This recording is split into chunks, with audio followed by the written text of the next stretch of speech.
You're listening to the Options Insider Radio Network, the home of the Options Podcast. For more quality options programs, visit theoptionsinsider.com or search for Options Insider Radio Network in your podcast provider of choice. Listeners can also access all of our programming through our mobile app available in the iTunes and Google Play stores. Select programs are also available via live stream at mixlr.com/options-insider. That's mixlr.com/options-insider. Don't forget to follow along with your favorite programs and submit your own questions for the hosts at twitter.com/options, stocktwits.com/options, facebook.com/theoptionsinsider, or via questions at theoptionsinsider.com.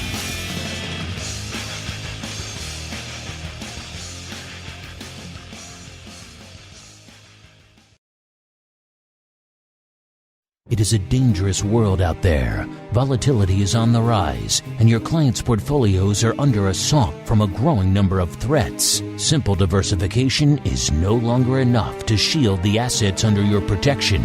Registered investment advisors, financial planners, and asset managers need a new weapon in their war on risk. Welcome to the Advisor's Option, the program designed to arm busy advisors with the information necessary to properly manage risk in this volatile environment. From options education, trading strategies and tips, to industry news and interviews, you'll find it all on the Advisor's Option. The Advisor's Option is brought to you by the Options Industry Council. The OIC was created to educate investors and their financial advisors about the benefits and risks of exchange-traded equity options. For more information on how the OIC can help you implement options in your practice, please visit optionseducation.org. The Advisor's Option is also brought to you by SWAN Global Investments. Since 1997, SWAN has been the leader in hedged equity and option income strategies with GIPS verified results. SWAN provides unique and valuable solutions to the inherent weaknesses of asset allocation, offering defined risk strategies that allow upside participation while also protecting advisors and investors against market risk. For more information about our advisor program for separately managed accounts, SWAN Defined Risk Mutual Funds, or our proprietary option overlay strategies, please contact Randy Swan at swanglobalinvestments.com. Think outside the style box. Think SWAN when deciding on risk management solutions to market risk. The Advisor's Option is also brought to you by Option Research and Technology Services. ORATS is your source for options backtesting. It's where you turn your ideas into results. Founded on the floor of the SIBO over 2 decades ago, ORATS is a full-service option research firm focused on helping you develop options strategies in line with your investment objectives. With a state-of-the-art backtesting platform, scanning, and implementation tools, ORATS offers end-to-end option strategy development, making the whole options trading process easier. For information about backtesting, scanning options data, including dividends and earnings, visit orats.com or email Matt Amberson at matt@orats.com. And now, it's time to learn how to implement options in your practice. It's time for the Advisor's Option.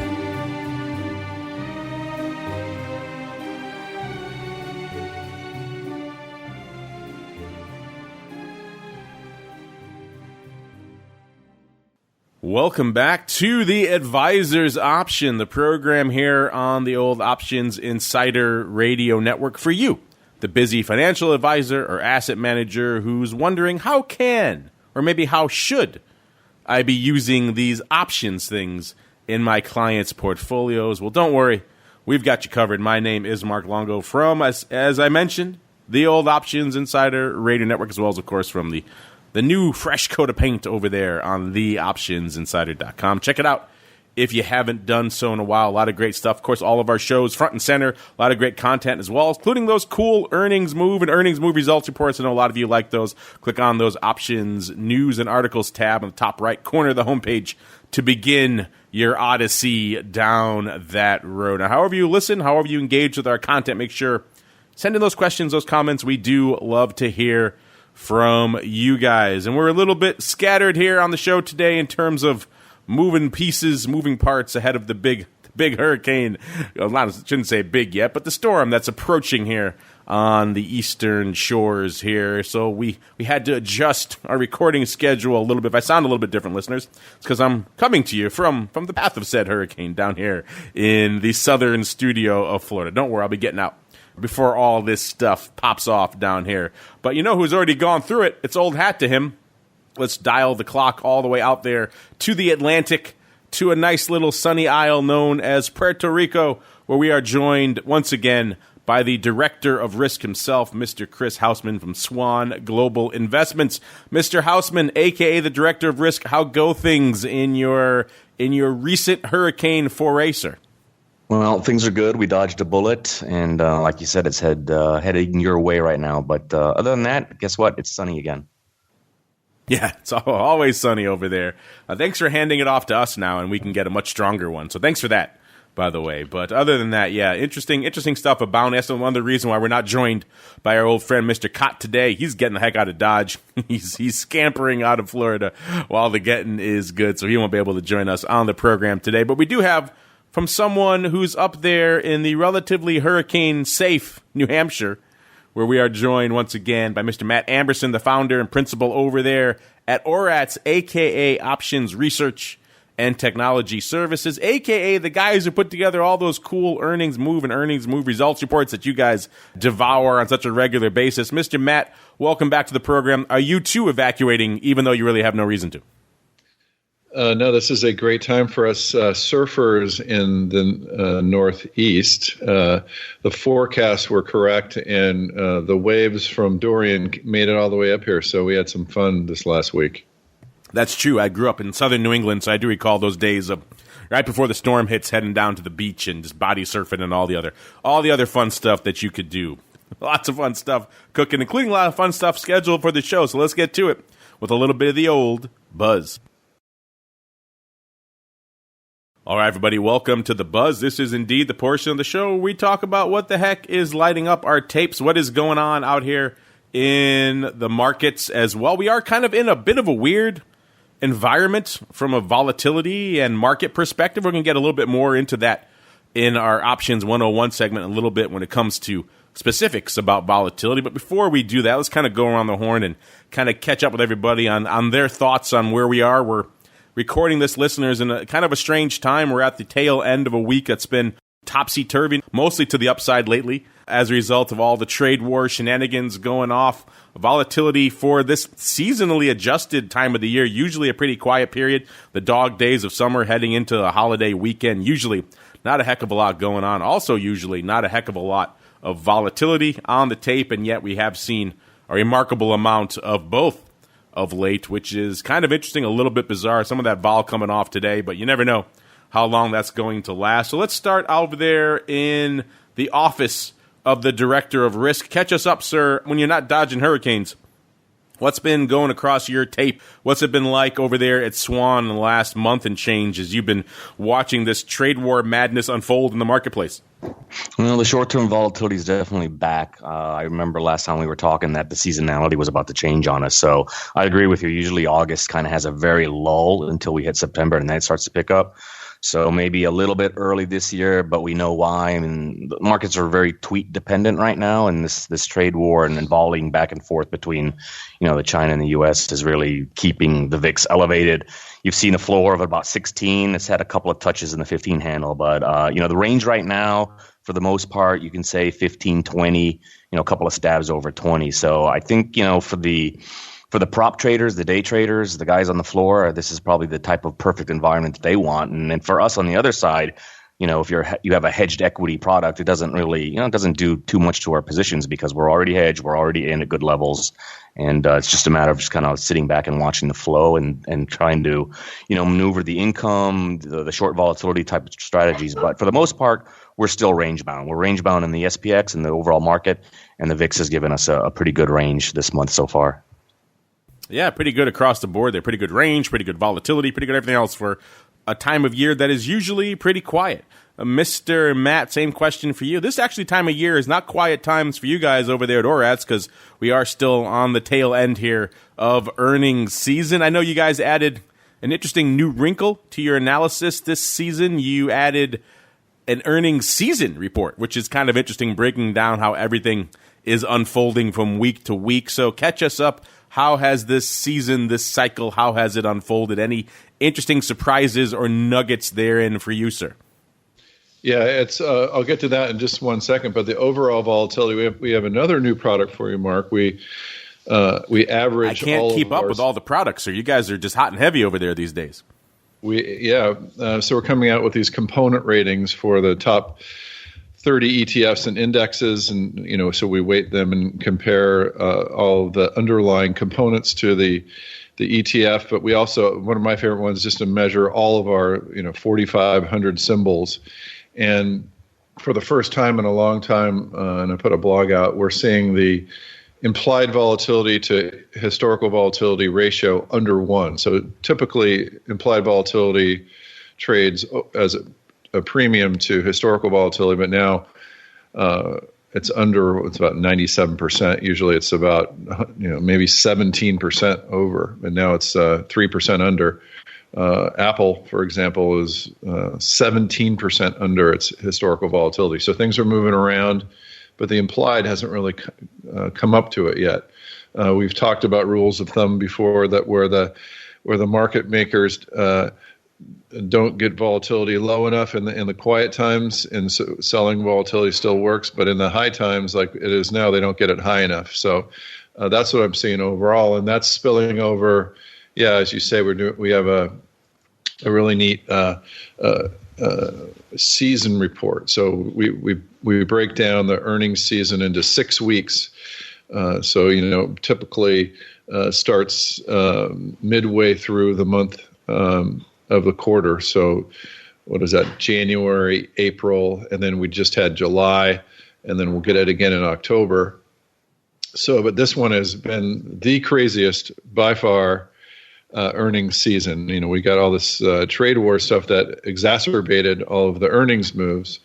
We've really seen like some outstanding moves from a mean perspective, and what I mean by that is, for example, this earnings season is 96% over. So only 4% of firms in the top firms that we're tracking have yet to report.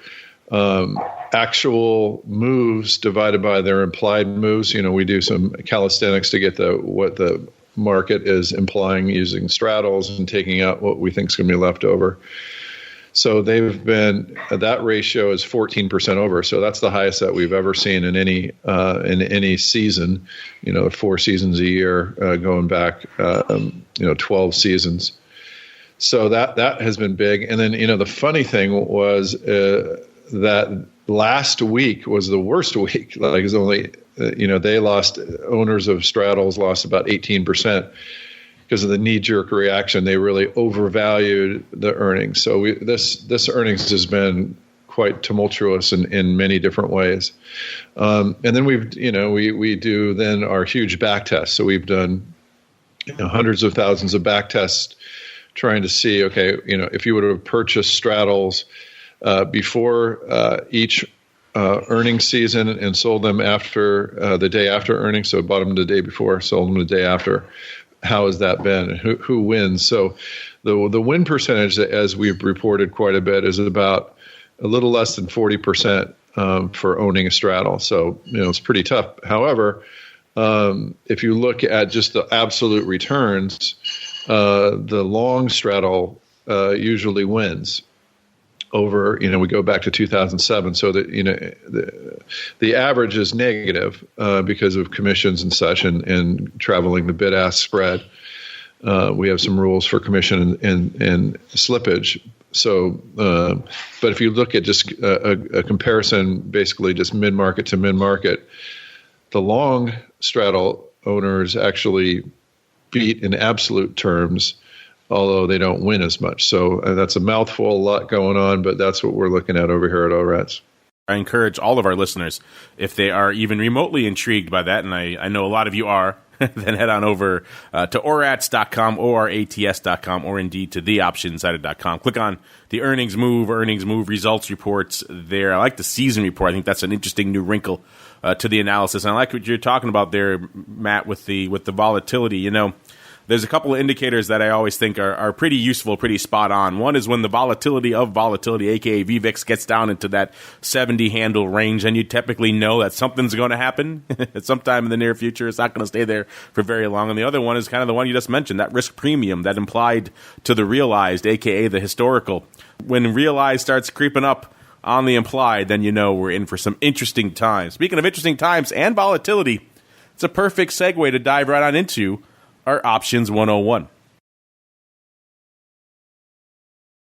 All right, everybody, welcome back to our Options 101 segment. This is indeed the portion of the show where we break down a basic options concept or tip or strategy or technique and explain how you can utilize it in your clients' portfolios. Today, we're talking maybe a little bit beyond 101, but maybe not quite 102, somewhere maybe 101 and a half range, because we're talking about volatility. It's a very, very popular topic, very important topic. Usually a very, very seasonally relevant topic this time of year, because coming into the final portion of the year, certainly coming out of the dog days of summer, usually we see volatility seasonally quiet right now, and then start to reemerge, to reassert itself into that September, into October timeframe. The oft-used cliche of Rocktober is thrown around every now and then. So let's do a basic overview here of what we're talking about when we're talking about volatility and trading it and how you can maybe utilize it in your clients' portfolios. Of course, we're in a weird time right now from a volatility perspective because we're not seeing that seasonally quiet bit of volatility. We're seeing a lot more volatility in the marketplace than we're used to this time of year, and that throws a little bit of a wrench into the calculations here, because planning for the return of volatility when it's already still here is a bit of an interesting thing. But let's talk about what we mean when we're talking about trading volatility. Let's start with the basics. I guess you can call it the pure, aka maybe just the straight volatility, no ice, no chaser, just pure volatility in that glass. That's where you're looking at, typically, you're looking at SPY or SPX, or maybe in the E-minis if you go the futures options route. The straddles out there, those are kind of the most basic volatility play you can have. Loading up on an at-the-money straddle and pick your month, pick your product. That's going to give you obviously a lot of direct volatility exposure. Also a lot of other things, time decay, everything else that you have to deal with those types of positions. Another way you can utilize those is, of course, to go into maybe a preferred method rather than just loading up on long straddles, maybe some more risk-mitigated types of approaches like verticals, which are, of course, buying one contract in a certain expiration cycle and then selling a farther out-of-the-money contract in that same expiration cycle. So maybe you do DC verticals in a SPY or an SPX, or maybe some of the spreads with wings. You talked about many times here on the show, your iron flies, your iron condors, these just your typical butterfly, maybe even of your typical risk-mitigated types of spreads where you know exactly what your outlay is, you know exactly where your pain points are, and you could trade from there. So if you want to get your volatility straight from the horse's mouth, straight from the fire hose, if you will, then going that route, trading in the actual underlyings themselves, your SPXs, your SPYs, is a way to go if you're a little bit more savvy and understand what you're doing. Now, if you're trading, obviously, those long straddles, that's probably one of the more difficult ways to go because it requires a lot of constant dynamic hedging. So maybe not the best use case for busy advisors who have to deal with their clients on a regular basis, but for some savvy few out there, that may be a way to go. Then we get into the volatility regime, the volatility complex, aka VIX. When you're talking S&P or particularly SPX volatility, you're talking VIX. That's the big boy out there. That's the 800-pound gorilla. That's the one everyone quotes, usually mistakenly. That's the one everyone talks about. That's the one you see all the time on places like CNBC and others. The fear gauge. That's what everyone's talking about. That, of course, is, well, it used to be the straight-up at-the-money implied volatility of the S&P 500, aka the SPX. They've since played with that calculation a little bit. They've added in the out-of-the-money calls and puts. They've added in some weeklies. They've nuanced and massaged that calculation quite a bit hence maybe some of the issues people have with that contract right now. But still, that is the big dog in the volatility space. When you're looking at volatility in the VIX, you're talking a couple of different products. The thing that's always quoted out there, of course, is the VIX cash, which is really just an index that's calculated and disseminated by the SIBO, but it's not tradable. You can't go out there and buy the VIX cash. Some products have tried to replicate that without too much success. If you want to trade the actual underlying of, you have to go to the futures. I know that's a scary thing for a lot of people out there, but you have to look at the futures. That's where the actual pricing of the VIX, where the rubber meets the road. And then, of course, the options. The options are indeed on the futures, not the cash. So when your clients ask you, hey, what are these pricing off of, you can have a fun time explaining futures to them. But that's where a lot of the rubber meets the road. Before we keep rolling at some other products that are out there, maybe let's go back around the horn. Let's start with the director of risk. Chris, you guys are dealing with advisors and a lot of outreach, not just on this show, but on your 10th box and a lot of your summits and everything else like that. I know the topic of volatility comes up quite a bit.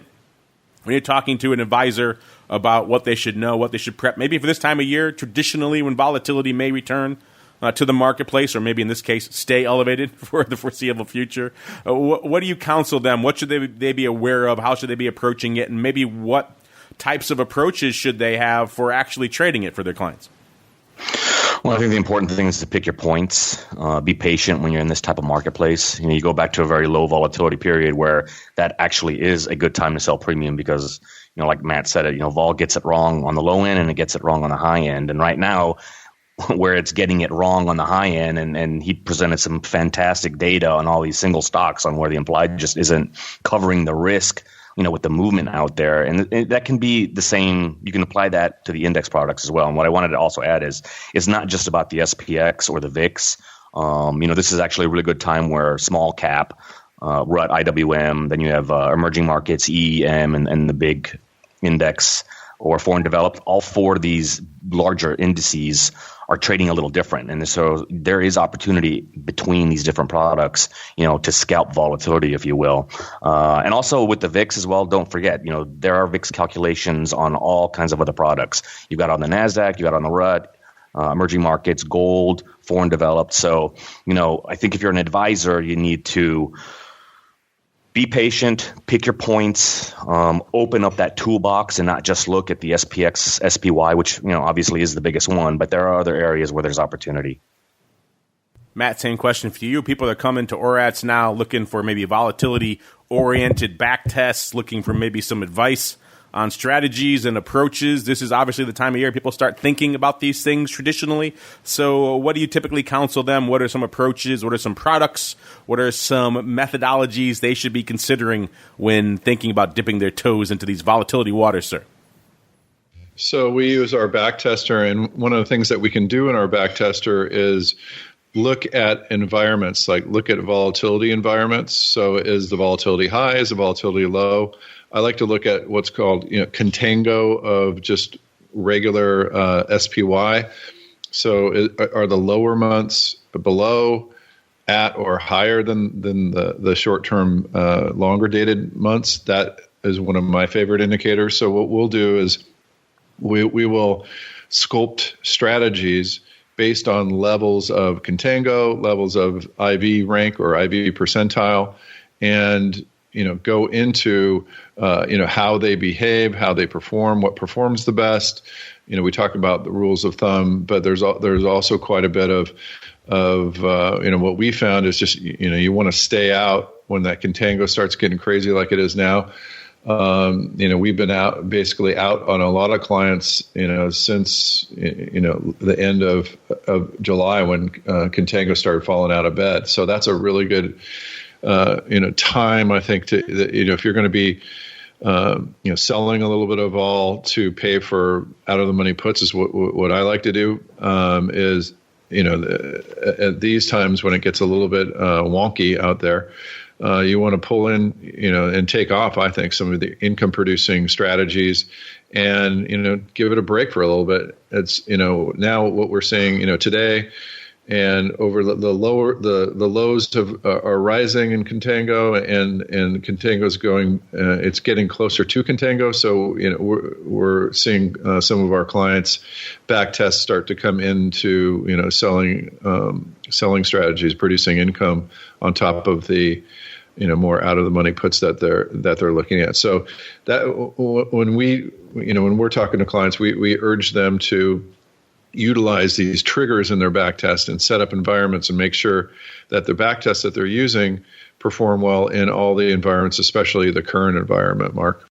Yeah, I've often said many times on our Volatility Views program that the answer to all of the market's questions, all the questions you may have in the marketplace, are lurking somewhere at the end of the day in that VIX futures term structure. It's only somewhat jokingly, because the truth is it's all in there. It's buried somewhere. It becomes a question of how do you decipher it? How do you translate it? For a lot of this year, the VIX futures curve has been somewhat decipherable. It's been very hard to translate what the heck's been going on out there when it's been so flat for so much of this year. That's the market effectively telling you, we don't know. We're throwing our hands up in the air and saying it's a coin flip as to what's happening out there, which is always a weird time, and that's certainly why I can understand why you would advocate a lot of your clients maybe take some of those income and more risky strategies off the board, because you don't really know what's happening for the foreseeable future. Now we're starting to see maybe a little bit of return of some of the normal shape out there. We'll see, of course, but that VIX futures term structure, as scary and as intimidating as a term like futures is, I know to a lot of you out there, at the end of the day,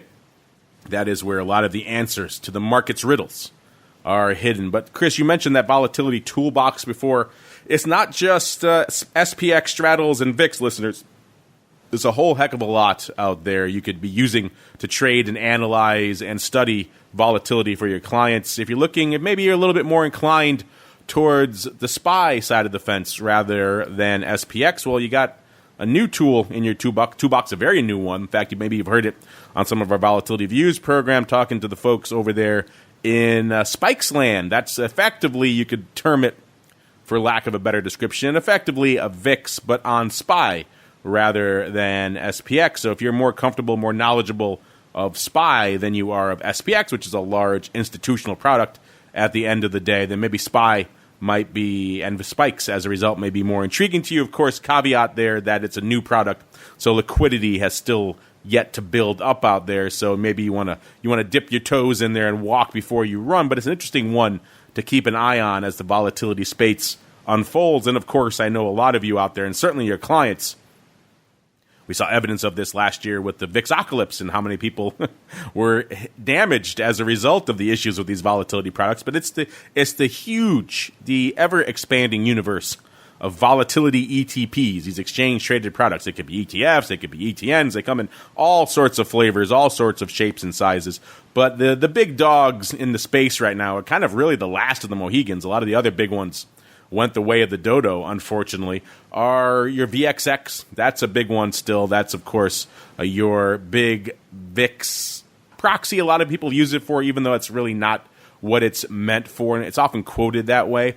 And then we have SVXY, which used to be one of our old famous inverse ones, and then kind of went the way of the dodo after February of 2018, when a lot of these famous products like XIV, that was shut down completely, of course.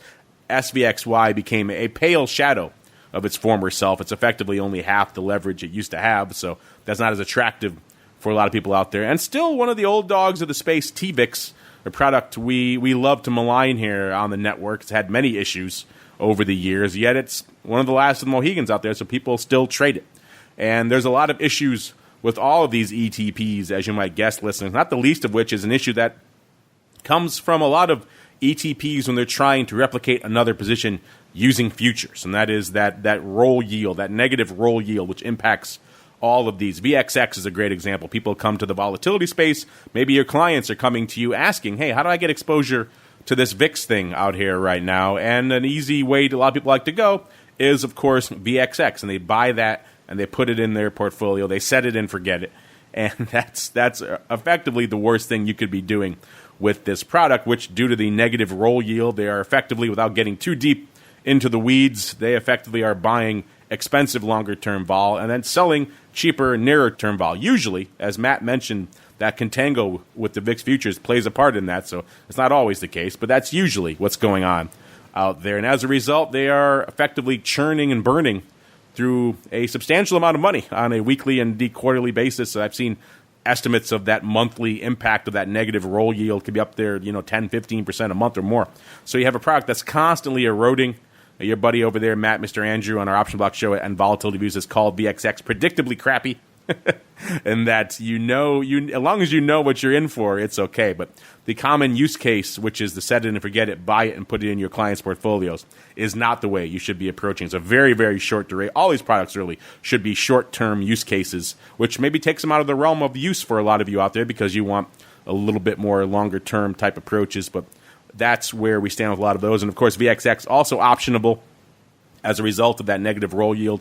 Very popular strategy out there for a lot of our audiences, of course, that downside trade out there, the VXX puts and put spreads, just as long as you have something in your back pocket for when times like this past week happen and volatility has a sudden resurgence and VXX comes in a little bit. But there's a lot of different interesting ways to play them. Chris, let's go back to you again, sir, out there. I know you're mostly focused on the SPX and the kind of index spectrum, but I think a lot of the clients you guys engage with and a lot of the advisors certainly you guys engage with, they like this ETP space. They like their VXXs and unfortunately their TVIXs as well. What do you typically counsel people when they're looking at these products and maybe want to trade these things in their clients' portfolios? Well, they have to understand if you're trading options on any type of volatility index, you're trading the volatility of volatility. And, there's two parts to a trade, right? There's the entry and the exit. And everyone spends a lot of time on the entry, doing their homework with respect to where the underlying may or may not go, where volatility may or may not go.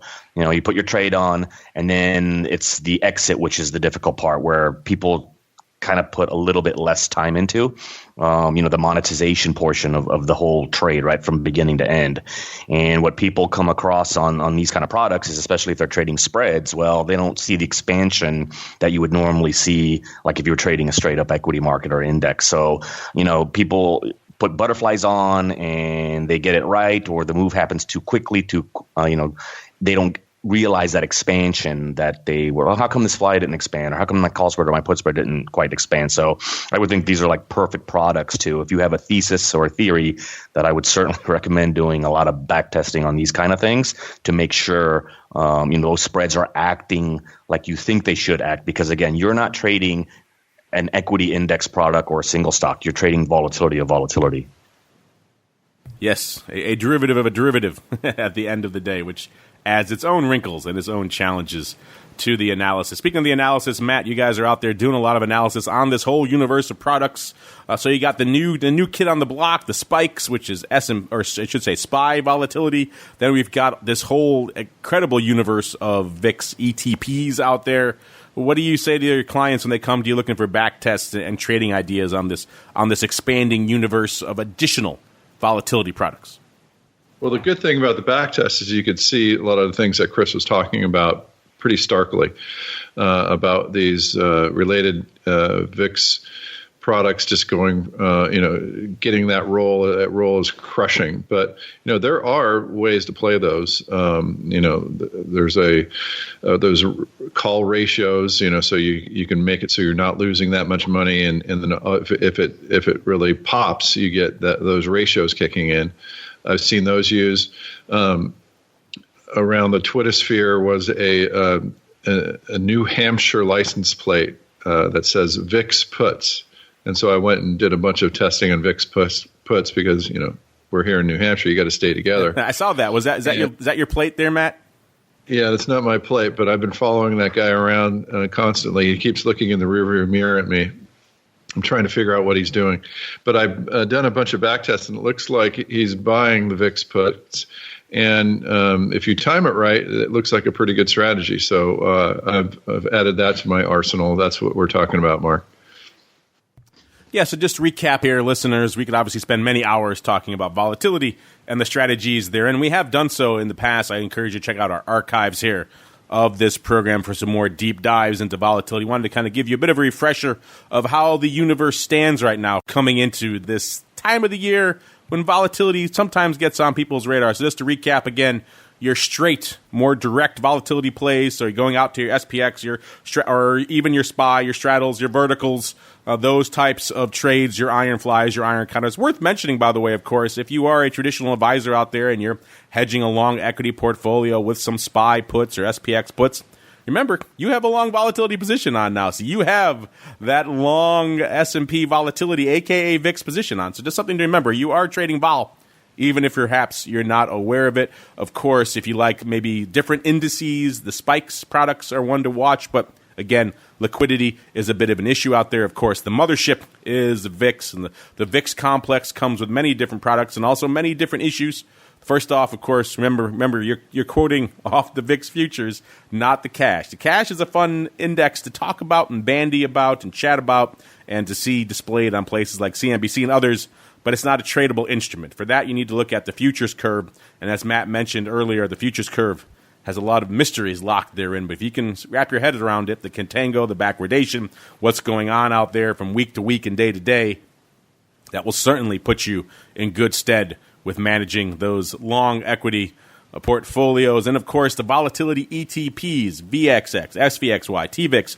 I think there should be a caveat emptor with all of these. You really need to know what you're getting into with all these products. They all have inherent issues. TVIX is a good example. It had many issues and almost shut down a few years back. Nothing to do with the market because of a crazy inflow of funds they had into that product. So these products are Franken products at the end of the day. They're constructed to try to replicate other things, and they do so with a mixed degree of success. So caveat emptor for all of those ETPs, and particularly with VXX and some others, just in general, short duration only. You don't want to put these in your clients' portfolios and set them and forget it. For options, VXX, the only one out there.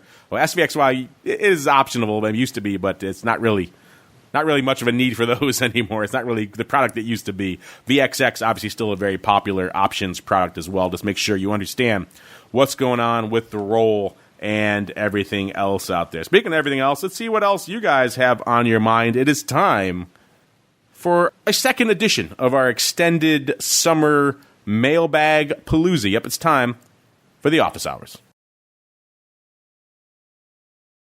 All right, everybody, welcome to the office hours. You guys know the drill. You send in questions. We endeavor to answer them. We love all you guys. You're all hitting us up with all sorts of different questions. We do love to see the many different curveballs you throw at us. First off, we got a question here from Sergey. Sergey wants to say, he says, hello. Hello, Sergey. And he says, thoughts, please, on this article from Bloomberg on the options volatility. Thank you again. I'll go out on a limb and say maybe English, not Sergey's first language. But we got the drift. And this is an article everyone was asking us about on Volatility Views a few weeks ago. This was a piece out of Bloomberg, effectively quoting a Nomura analyst, talking about our old friend 50 Cent, a.k.a. a customer listener who comes in and buys a lot of upside calls in VIX, usually priced around 50 cents, a.k.a. that's why he got the moniker. And he says this guy has been buying so much volatility of late and so much upside that effectively, if you read the article, it says the bank's OTC desks and others have been scrambling to put on synthetics and everything else to hedge this extreme degree of upside exposure they now have as a result of this client's buying sprees. And we discussed this a bit on Vol Views a few weeks ago. We had a bit of mixed outlook on this because maybe this is happening in some of the VIX options, but some of the other products we see. Remember, we just talked about the volatility ecosystem. There's a whole ecosystem. There's ETPs, there's futures, there's the options, there's S&P, there's everything else. We're not seeing the other products really reflect that degree of risk yet that they're talking about in the article. But then it's an interesting setup for maybe potentially having a period of higher volatility. Let's go back around the horn again. Let's start at the director of risk again, because it's fun to say director of risk. Mr. Director of Risk, I'm curious, did you see the article that Sergey is referring to, and what do you think about this? You're a former market maker. What do you think of this 150 cent customer effectively buying up the street here, sir? Yeah, I have not seen this article, but I have been following these trades. So I need to read it to make sure that, because everything I've read so far is that they haven't confirmed that it's 50 cent, only because this time around these trades seem to be monetized, whereas the last last time when 50 Cent was coming in, it was pretty much set and forget. And now, as they are getting these VIX pops, they're coming in and monetizing these trades. So if you do look at the VIX September expiration, the regular September expiration, there's a ton of open interest, on the 23, 24, and 25 strike calls. So yeah, there are some very large positions out there. And I think, it's not the trade itself. It's what happens after, it's what happens to the marketplace when these trades come in and they start to be monetized. Or let's say these trades do work out and the VIX does pop to 25 or 30. We've kind of already learned that there's this trickle down effect that is going to, or this rippling that's going to go through the financial markets and affect, broker dealers, market makers, banks that are on the other side of these trades. So I think that's really the trick nowadays. Kind of like what we saw, with XIV is like, okay, what is this kind of size of trade going to do to the rest of the markets when it does become an issue? If they fall out of the money worthless, okay, it's a non-event. But what happens if they do go and play? There's going to be a lot more forces out there with respect to volatility, which will lead to other types of hedging, futures hedging this way, that way, and that's when the volatility starts to come back in the marketplace. I did have someone in the studio a few weeks ago who was talking off the record, and I often joke, I'm like the priest of the options market. Everyone comes into our studio and spills their secrets that I can't tell anyone. But so I won't say who this person was. But he was saying that he didn't think it was the same person who was the former 50 Cent, because as you alluded to, Chris, these trades are a little bit different now, and that person apparently who was at that firm is no longer at that firm. So apparently there was a bit of a difference of perception on the performance of those trades. So it can't be the same person unless he's at a different firm, but maybe someone emulating that strategy. And the name is catchy, so that's why they keep throwing it around out there. Matt, what do you think? Are you buying what Bloomberg and Nomura are selling here about 50 Cent, buying up all the upside on the street, sir? Well, it certainly looks like the implied volatility of the VIX has gone up precipitously. Like, for example, the 20-day constant maturity has averaged since we started measuring about 93. Now it's up around the 120s. So my put buying is very expensive now, so I can't buy any puts right now, Mark. So I'm distraught. So there's something going on in the VIX, and they're cranking up the implied volatility. The back months are in the 80s, and the front months are in the 120s. So that certainly looks like a market maker is just jacking it up till they get some sellers, and that's what we used to do, Mark.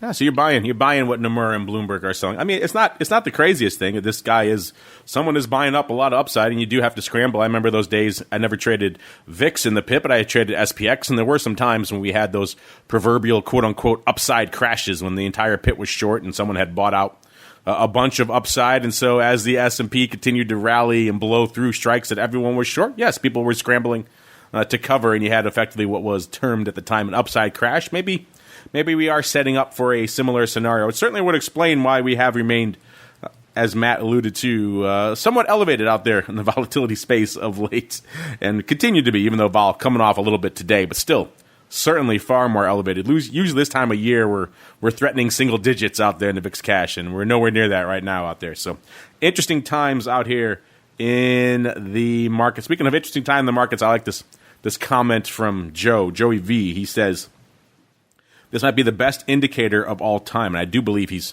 saying that tongue firmly in cheek. And he included a link to a graph someone put together here called, it's the CNBC Markets in Turmoil Bottom Indicator. And they have on this chart, and again, we haven't independently verified all of these data points are correct, but it certainly looks pretty funny. We'll include it in the show notes of effectively every time CNBC had one of their Markets in Turmoil specials, and what happened to the market immediately around that time frame. And it shows, as highlighted on this chart, every time they have a Markets in Turmoil special on their network, the markets, it's one of the better bottom indicators, at least looking at this chart. Looks like it works pretty good. Matt, you're more of a technical guy here than the rest of us. What do you think? Are you buying into this CNBC Markets in Turmoil indicator, sir?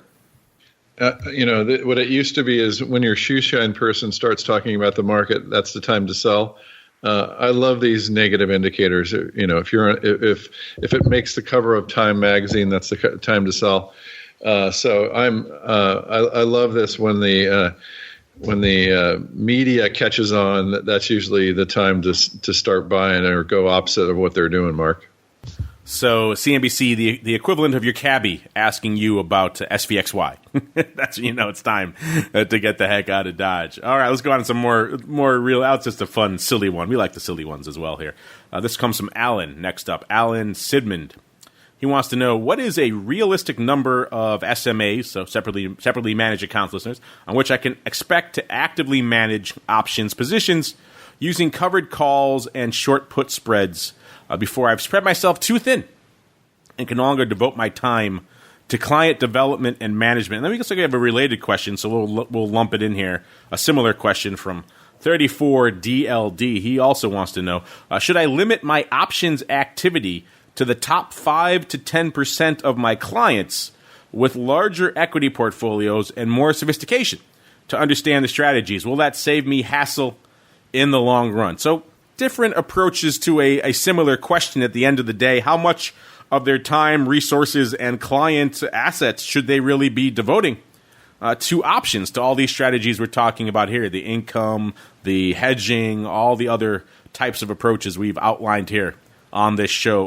Mr. Risk Director, sir, this is an interesting question for a lot of reasons, not the least of which that it's, we obviously come to it from preaching to the choir perspective a little bit, so we obviously advocate a lot of options usage, but for, the typical listener of this show where they're coming in and they're trying to say, how should I really utilize these? What do you typically counsel them? Someone who's coming to your 10th box event, something along those lines. How do you instruct them in these regards? Well, this is a great question. Initially, my response is, well, it depends on technology. We have over 4,500 SMAs that we manage, and with option positions on each and every one of them. So it really depends on what kind of tools do you have at your disposal. I would say try to stay focused, because if you start getting too many accounts and you're actually managing all of them individually, you may have way too many types of strategies going on depending upon your clients.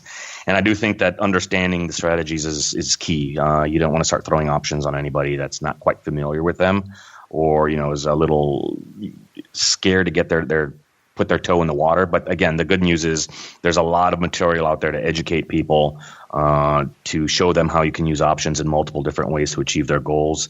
But as far as putting a hard number percentage-wise or number of accounts, that's really up to, that's up to each individual and their ability to manage that, and then what technology they may or may not have that can help them do that.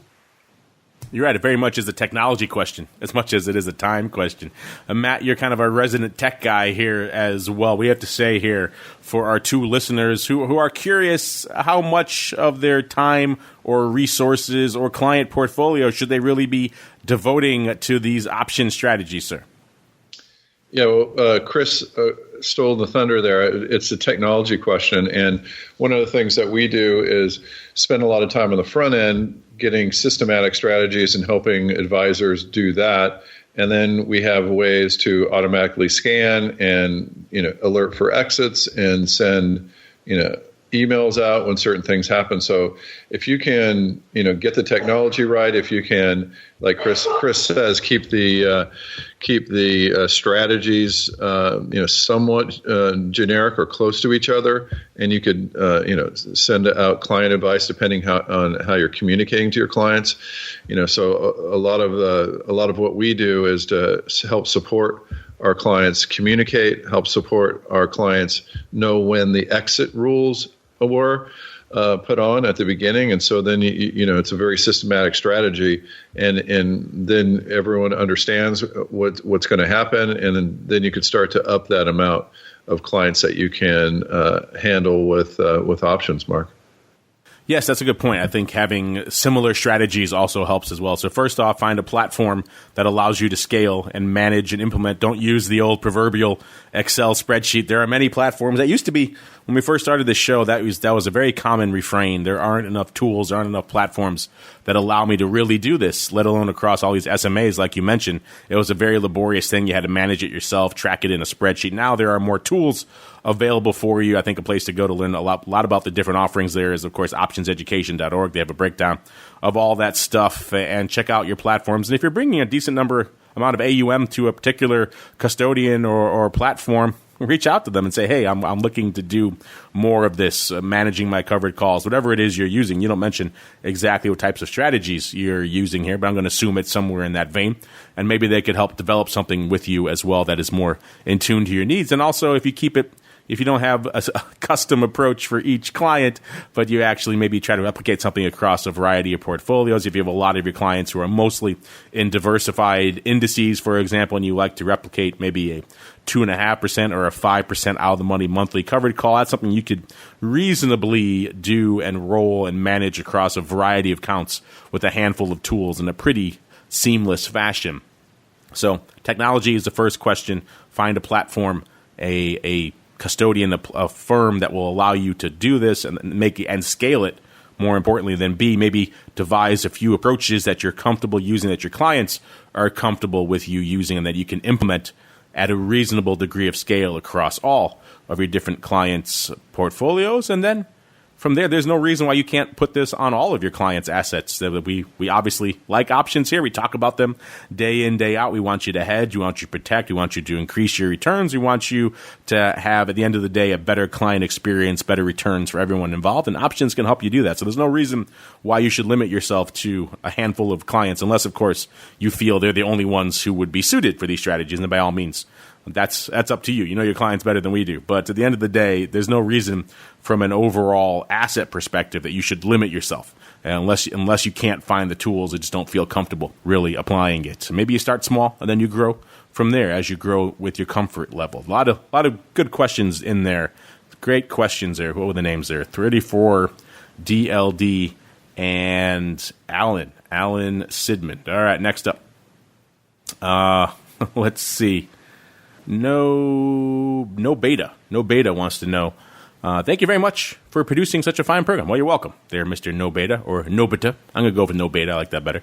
He goes on to write, I would like to know more about calendar spreads, in particular short calendars, where the customer sells the longer-term contract and buys the shorter-term contract. It seems like everyone talks about calendars from the other perspective. Why is that? Do you ever use the short calendar in your arsenal? Thanks again. Oh, and please thank Mark for creating this network. Well, you're welcome there, Mr. or Mrs. No Beta. We love to love at the end of the day. We love to spread the gospel of their options. Glad you're enjoying that out there.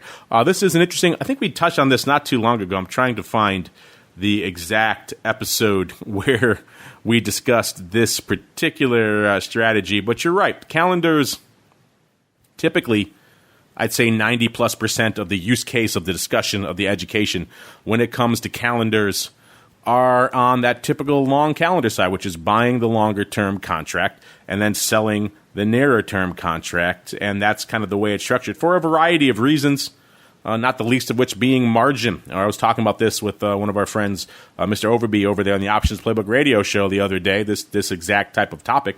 And he mentioned, of course, if you do it the other way, then you have a lot of uncovered positions that are effectively going to be margined up the wazoo. So it's an expensive way to go the other way as well. So that's another reason why they're not talked about a lot. But in general, that is the approach. Let's go to Matt. I'm sure you had someone come to you in the past and ask you to parse this one for your back testers and see how it works. I'm trying to find the episode where we discussed it. I can't find it on top of my head, but I know we recently discussed this not too long ago on the show as well. What are your thoughts again on this? I guess you can call it reverse calendar, and maybe why it doesn't get the love that the traditional calendar does, sir. Yeah, you mentioned a few things, Mark, but yeah, definitely you're going to want to find the option environment when the short call calendar is going to perform. I mean, you really need a pretty good pop in the stock and volatility to be low. I mean, unfortunately, like we talked about before, the rule of thumb where when volatility low, it stays low. You got to catch it at that point when volatility is low, but it's, you're starting to see some underlying volatility. So there are some triggers that we set to help identify those good times in the short call calendar. But like you mentioned, there are some pretty steep margin requirements for those, so it's not that popular with the retail crowd. We are seeing more reverse iron condors, however, and those don't have nearly the margin and have some similar, short or long volatility or long gamma characteristics. So I think that's why that the short calendars don't get the love. But they can definitely work well when if you have the timing right, and that depends on getting the triggers right, and they could really pop when if you get all those stars aligned in the right way, Mark. Chris, same question for you, sir. Why doesn't the reverse calendar get the love, sir? Yeah, it's a tough one because I think you're going to be along that front month option, so you're going to be sitting on that theta, and I just don't think that's attractive to a lot of people. And if you're short the calendar, you want some movement. You want some big movement away from that strikes, assuming that it's the same strike on the multiple months. So that's the challenge there. You got to have the timing, like Matt said. And I always kind of recommend people to look at flies and condors instead of calendars right when they're beginning, because then you can eliminate the term structure hassle. That's just one less input that you need to deal with, because calendars are kind of quasi-synthetic butterflies and condors. So you can kind of achieve the same thing without having to deal with two types of expirations. And then once you're comfortable with that, you can step it up to, trying to take or make predictions about term structure and all that kind of stuff. All right, let's take it home with this one. Mr. Director of Risk, this is pretty much right up your wheelhouse. This one comes from, here we go, Nelson, just Nelson. Nelson wants to know, is it realistic to always have a long put against an equity portfolio, or is that just too much drag on returns? I've approached this with a few clients and had some embrace it and others push back against the cost. Well, Chris, when you're not talking to us here on the show, this is pretty much what you spend your days doing, is putting on those hedges and then finding ways to pay for them. So what do you have to say here for our friend Mr. Nelson, who's considering dipping his toes in those waters, but maybe is a little skittish about the cost? Yeah, it can have a cost. I think it's dependent upon, are you using longer term options or shorter term options to hedge? Especially if you're in a program that is always on, at times it could be very expensive to buy that short-term hedge. So that's the caveat. Now, also there's a gamma issue, is how much protection do you want? What kind of move are you trying to protect? Is it a longer, prolonged bear market type of move, or is it just a short 5-7% type of correction? So, these are the issues that you have to define beforehand to try to pick the appropriate hedge. Okay, it always comes down to, well, what am I trying to do? What am I trying to achieve? And then, the second part is, okay, well, how do I pay for this or reduce the cost? And so a lot of people are already familiar with, tapping into that risk premia or being short volatility at good levels to help reduce that cost. So there's for every study out there that says, no, hedging doesn't work. Well, okay, for the last 10 years, we've been in our aging bull market that hasn't been characterized by huge sell-offs, and every sell-off has been recovered very quickly. So I could see that someone that doesn't remember the tech bubble or the great financial crisis, or has only been trading the last 5, 6, 7 years, probably says, well, why should I ever hedge? It just hasn't worked. But, when I hear more and more people saying I'm never buying another put again, that's probably means that something is around the corner or some event is around the corner where those puts will monetize. And again, it comes down to, am I hedging a short-term event, or am I hedging the big one that's going to really deteriorate, wealth in an account? Yes, it's kind of the perennial question here. People want puts, but they don't want to pay for them. Hence the DRS and all the work you guys do there on a daily basis. Matt, I'm sure you've gotten this question once or twice here from various clients. What do you have to say to Mr. Nelson, who wants to know, is it really realistic to have that long put on all the time?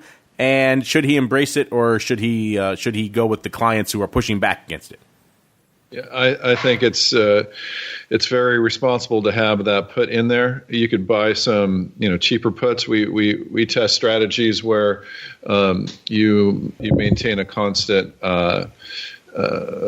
spread yield, we call it. So the premium that you're paying divided by the stock price. So when it gets volatile, when implied volatility goes up, you're buying closer in, farther out options, smaller deltas, and then when volatility is low, you could buy closer to a higher delta and go farther out. So those long put strategies tend to be more consistent on the cost, and then when you can monitor that cost, then you could do things like an income producing strategy, like it's buying one put, selling two farther out of the money puts for credit. So you're effectively putting on a butterfly if you have that long put. And then, like I said, we like to try to time that income producing strategy where when the contango starts looking a little dangerous, you take off the income producing. And so that's a way to pay for that put that you have on all the time. And you kind of surgically put on your income producing. So I love to have those. And incidentally, Mark, while we were talking, I ran a couple back tests on the short call calendar and the long call calendar, the short call doesn't. It's probably worse by about 80 basis points based on notional. And the worst times for that call calendar is when after a big move in the stock, and then the volatility gets elevated, and so you're buying that elevated volatility. And when that comes crashing down, those are the worst months that I'm looking at in the short call calendar. So, I think, again, surgically with the short call calendar, if you can get into it at certain points, time it a little bit better, look for some signs of life, but not have too much of that backwardation in there. I think that could be a strategy, especially if you're in a portfolio margining where the margining isn't as punitive as just regular margining. Mark, that's why we like having you on the show, sir. You always come armed with the data and with the back tests. Unfortunately, that's all the time we have for data and back tests and for your questions on the program this week. But before we go, let's go back around the horn, check in with each of our cohorts here, see what they have cooking that may interest you. Our buddy Eric couldn't join us today from the OIC. He's busy fleeing hurricanes. It's something I'll be doing in a couple of days there as well, if not sooner. We shall see. But, of course, check them out over there, optionseducation.org. Click on the Advisor tab for all their great research and analysis and studies and everything else, so you can arm yourselves with the data that you can then turn around and share with your clients. So people like, who was it out here? We had Nelson and others and Alan and everyone else who was saying their clients, giving them some pushback. There you go. You can arm yourselves with some data. Let's go back around the horn. Matt, we're just talking about your data and your back tests and your earnings, move reports, and everything else. If our listeners are intrigued, they want to know more, maybe they want to kick the tires for themselves, maybe they want to talk to you directly about back tests, where should they go? What should they do?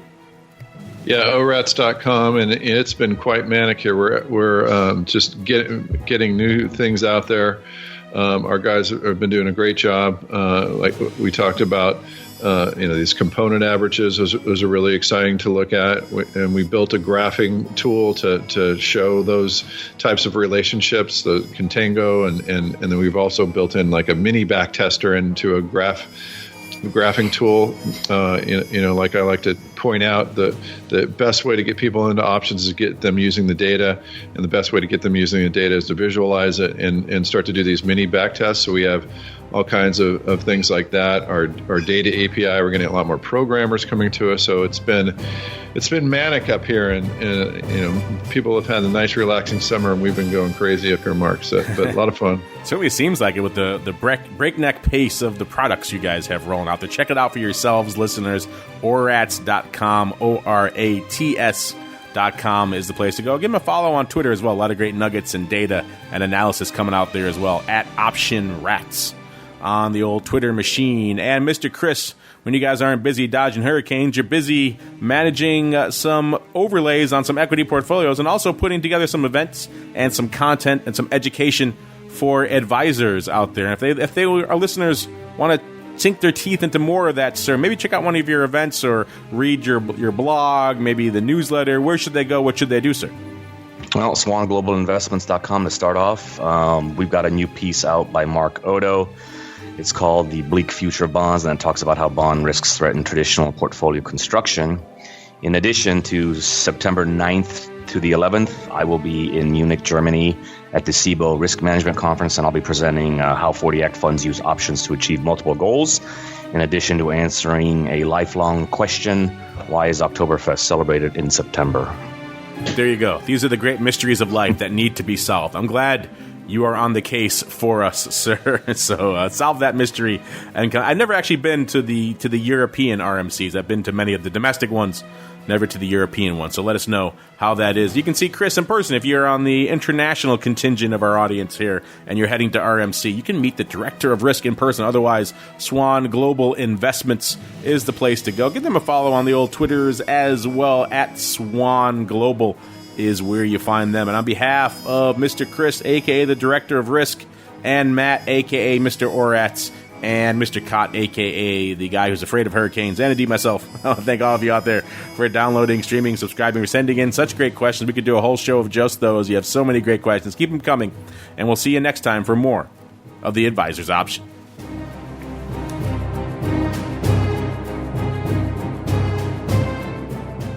You're listening to the Options Insider Radio Network, the home of the Options Podcast. For more quality options programs, visit theoptionsinsider.com or search for Options Insider Radio Network in your podcast provider of choice. Listeners can also access all of our programming through our mobile app available in the iTunes and Google Play stores. Select programs are also available via live stream at mixlr.com/options-insider. That's mixlr.com/options-insider. Don't forget to follow along with your favorite programs and submit your own questions for the hosts at twitter.com/options, stocktwits.com/options, facebook.com/theoptionsinsider, or via questions at theoptionsinsider.com.